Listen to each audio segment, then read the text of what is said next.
Hi, I'm Jamie. And I'm Dayle. We're sisters and best friends, and this is Proof It's Possible. Jamie and I are complete opposites, but somehow through every stage of life, we stay on the same team. We're kicking the door wide open and sharing our morning coffee chats with you. Join us as we chat about everything from chasing our dreams to entrepreneurship to family, friendship, and what other craziness we have going on that week. Welcome back to Proof It's Possible with Jamie and Dayle. We are so happy that you're joining us again. For those of you that are listening on audio, we are together, our favorite time. We love it. We love it. The only problem with us being together is that we never actually get to be together. The kids, Jamie has 3 perfect, amazing little humans. No, but they're great. They are my soulmates, and I don't say no to them because I'm their best, greatest auntie of all time. And they basically don't let her and I be alone. So, and we're be alone. We're not even allowed to finish sentences. Yeah, we're not even allowed to talk. So they actually stop us from being best friends. When she's here, whatever. She's in the city that I live in right now. When she's here, she's further away than ever. Yeah, exactly. She's truly, I don't get to talk to her on the phone. No. I don't get to talk to her in real life. I don't get to see her face. Our morning coffee chats that inspired these entire podcasts are on hold because they are either having sleepovers with me at Grandma and Grandpa's house where I stay, or they're just, they're always having a sleepover. And we don't get... And it's summer right now. Yeah, and it's summer. So they're really rocking and rolling us. They're really pulling out the stops. And I'm adding to that. I will take some ownership because I got them all out of routine. Their mother is not getting them into some sort of order. And I've been here since the last day of school. So anyways, it's fine. We love them. Yeah, I mean, it's fine. Yeah, we're just happy to have this time. It's fine. Nobody has chat with each other and with all of you. Nobody has any clean clothes, and nobody sleeps more than 7 hours at a time. It's fine. That's life. Yeah. No one's eating a complete balanced meal. Exactly. Whatever, including the adults. So yep, including the adults. Oh, I haven't put a vegetable in my body in 2 weeks. Well, you made pizza the other night and put some salad or something on top, and I felt so grateful for it that I was like, oh, this is such a nice meal. And I know, we were all fist fighting over the salad pieces. Exactly. But anyways, today we want to talk about bigger things than just kids on summer holidays and aunties visiting, messing everything up. We want to chat with you guys and each other about our biggest dreams. So today is a little bit of a vulnerability day where we're going to say out loud our big things that we hope to do. The dreams that we've never uttered out loud before. Yes. And we hope that it inspires you. You don't have to do it on a podcast, but we hope that you will take your booklet or take your phone and be brave and write something down after you listen to us that you've maybe never told anybody, or you maybe have, but you've never acted on. And put it down somewhere, because honestly, there is a lot of power in calling your shot and saying the thing that you want. So why don't you go first? Now you don't want to do it. Okay. I have 2. Number 1, I am a coach to family members of addicts. So I'm a recovery specialist for family members of addicts. So my number 1 biggest dream, I would say, is having a TV show that is similar to a celebrity rehab from 10 or more years ago, or an intervention, but it would be focused on how the family members cope and deal with the chaos of addiction and how they can get the help that they need. So that's number 1. Number 2 would be, I already support a lot of high profile people that are too afraid to walk into the room of an Al-Anon because they have high stakes. I 100% agree with Al-Anon. I love it. It is an anonymous program. So if everybody is following the ethics of the program, then it should stay anonymous. But I know that people that have a higher profile are always very cautious to walk into a room and kind of spill the beans. So I coach people that are afraid to do that, kind of that high profile person that's if this got out to the media, or if this got out to my client base, or whatever that looks like, then it would be detrimental to my whole life.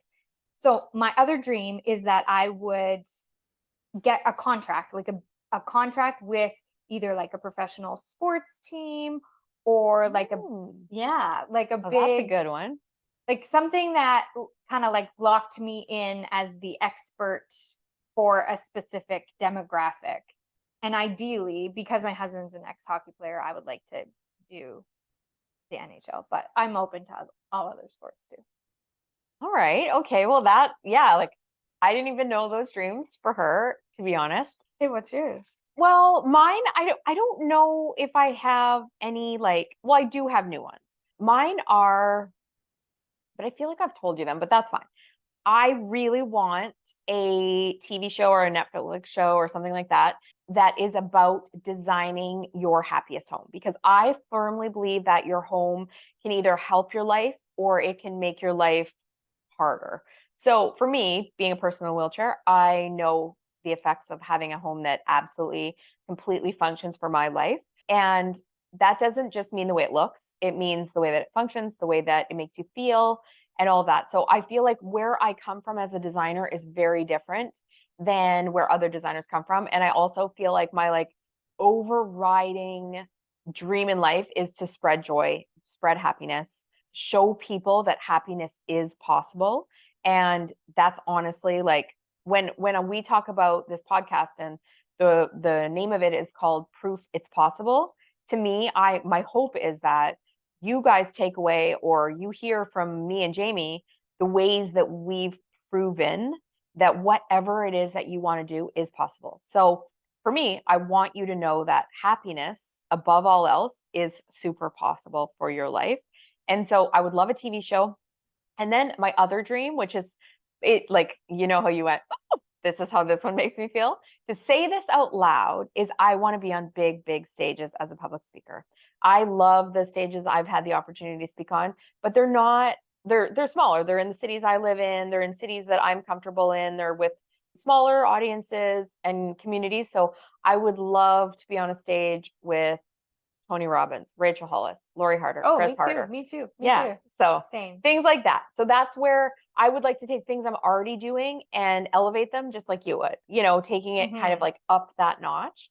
And truthfully, like, you can't tell this because I'm a real tan person, but just saying them, my cheeks are red. Like I feel like I'm like, oh God, don't say people's names, because you're like, imposter syndrome jumps in, and all the stories of like, But you're not good is enough. that all that's holding you back, is like imposter syndrome and like believing that you're not good enough?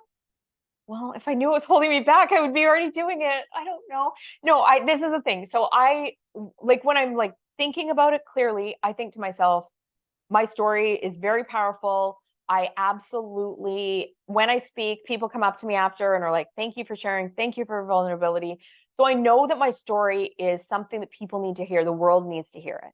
And I know also that it's our duty in this life to share our gifts. So whatever that looks like even if I'm designing a house, if I'm designing a website, and I'm like helping someone else bring their dream to life in either of those capacities, I know that that's my gift. I know that I should be sharing it with those people.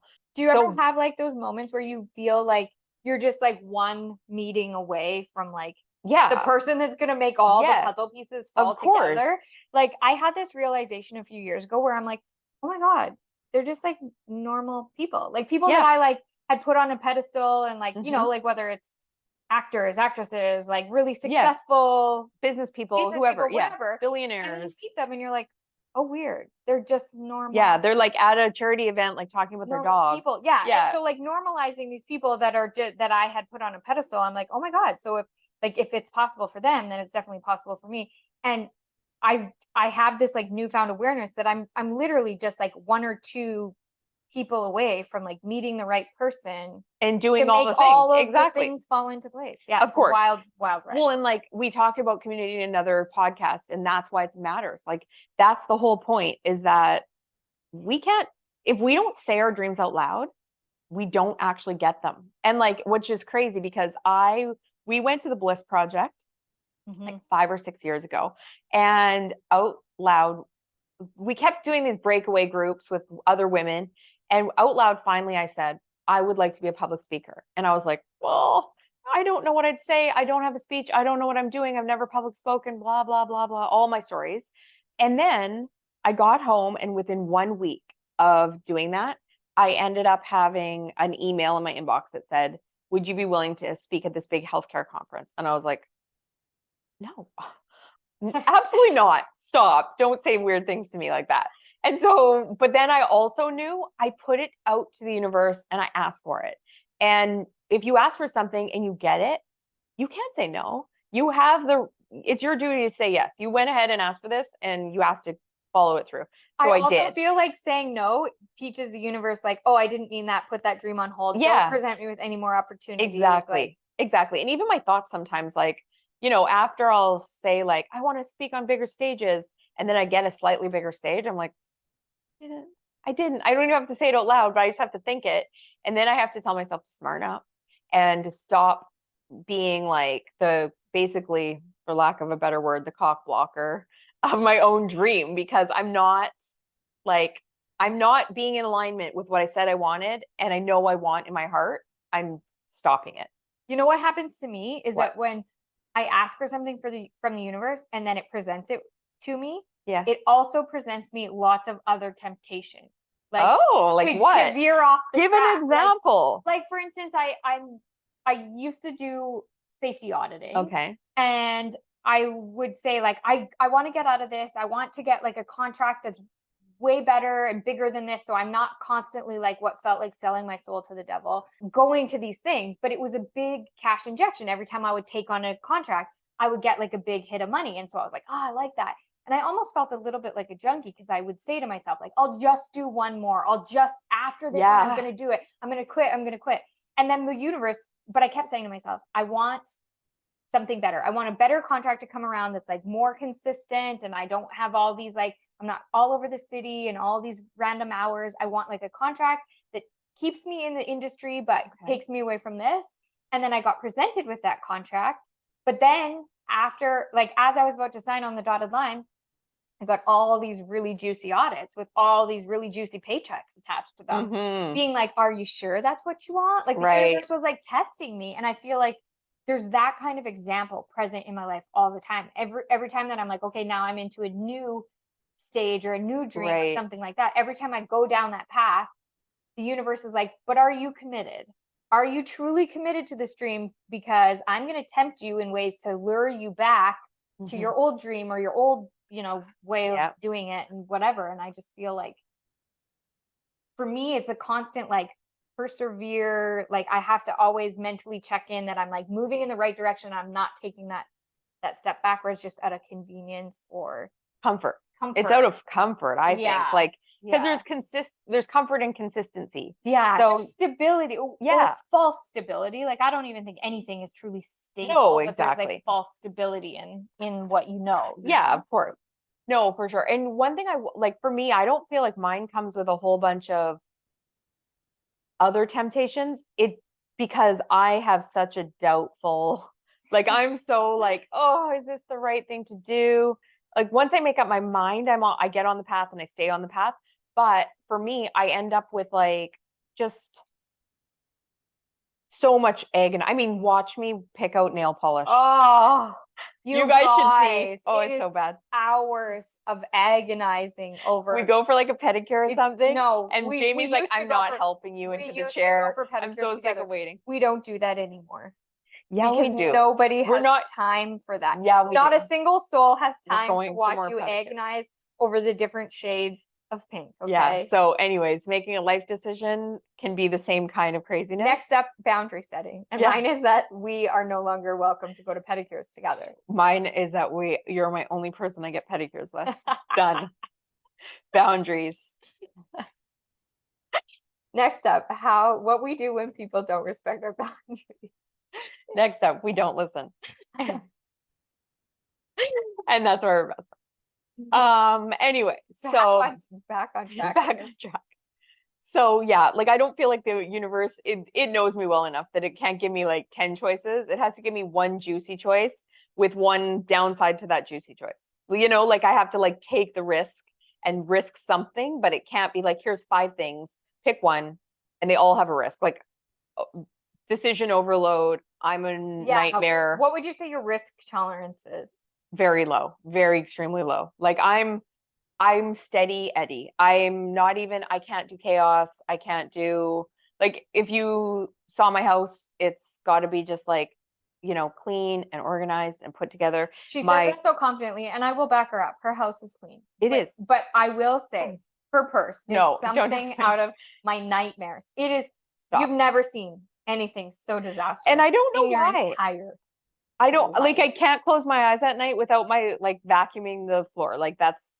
But yet I can walk around with a purse that's an actual nightmare. She's right.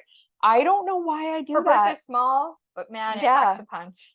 It does. It does. It has to be small enough that I'm strong enough to lift it because I'm overall my whole body's weak. But I need a small now purse. She's into this thing where stuffing she likes a cute little clutch, but nothing really fits in it. So she's like, "Here's my purse and my cell phone, and then my wallet, my that doesn't lipstick. fit in, and Can my you lipstick, just hold which this? just has to be a miscellaneous item." Yeah, exactly. Bouncing around in the cup holder. I don't know while we why. went to the mall. Honestly, Yeah. But that's the only Anyways. place I have tolerance for chaos. So the rest of it, what your tolerance for chaos has got to be it's high. unlimited. It's high. Unlimited. Yeah. 'cause Yeah. Your no, it's for kids, sure. your laundry situation, Yeah. with them changing their outfits 7 times. Yeah. The renovation we're sitting beside that you can't see that's missing flooring and wall parts and light fixtures, everything. I've had to learn to just let go of perfectionism and just embrace. But let's talk Embrace the the truth chaos. about you as a child. You were never interested in perfectionism. Cleaned her room, dealt with her stuff. No, Yeah. I don't. Yeah. No. I like a really clean house. But I don't like to be the one to do it. Yeah. So there's that. And that's really all I'll say on the topic. And that's it. So no further questions, Your Honor. We're done. Thank you. It's been really fun today. So anyways, write down your big, scary goal and go on our socials and tell us. Fine, you want to say that part? Okay, she wants to say that. No, she's going to say it. I wasn't going to say that. I was going to say, if you are the person who's just one person away from us helping us chase our dreams, then. So she's just asking for something. I'm going to tell you to get something. Call us, write me, DM me, PM me. But I want to hear yours. What is it? A DM or a PM? Direct message. Some people call it private message. Yeah, PM. Yeah, okay. Anyways, Jamie doesn't know how to use a computer barely. I'm an absolute expert. She called me for Excel advice the other day. I'm an expert. Well, that's accounting. No one cares about that. I'm an expert when it comes to PCs. Okay. But anyway, we want to hear about your big scary goal and we want to know how we can help you. If there's a way that you feel like your thing is something we could help you with, write us a private message, comment on our social media, wherever. Yes. Thank you for listening. Thanks for listening. See you guys next time. We are so grateful you're here.